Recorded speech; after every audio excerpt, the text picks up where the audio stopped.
വർഷത്തിനിടയിൽ രാജ്യത്തെ ചില്ലറ പണപ്പെരുപ്പം ഏറ്റവും താഴ്ചയിലേക്ക്. പണപ്പെരുപ്പം 3% യൂണിയൻ ബാങ്ക് റിപ്പോർട്ട്. തുണയായത് ഭക്ഷ്യവിലയിലെ കുറവ്.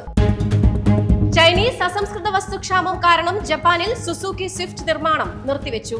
അപൂർവ ധാതുക്കളുടെയും ലോഹങ്ങളുടെയും കയറ്റുമതി ചൈന താൽക്കാലികമായി നിർത്തിവെക്കുകയായിരുന്നു.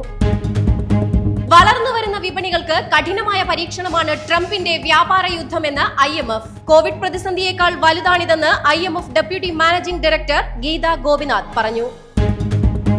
ദേശീയ സുരക്ഷയ്ക്ക് ഭീഷണിയാണെന്ന് ആരോപിച്ച് അമേരിക്ക 12 രാജ്യങ്ങൾക്ക് കൂടി പൂർണ്ണ വിലക്കേർപ്പെടുത്തി. 7 രാജ്യങ്ങളിൽ നിന്നുള്ളവർക്കും നിലവിൽ ഭാഗിക വിലക്കുണ്ട്. ഇന്ത്യയെ ബാധിക്കില്ല. സ്വർണ്ണവില കൂടി.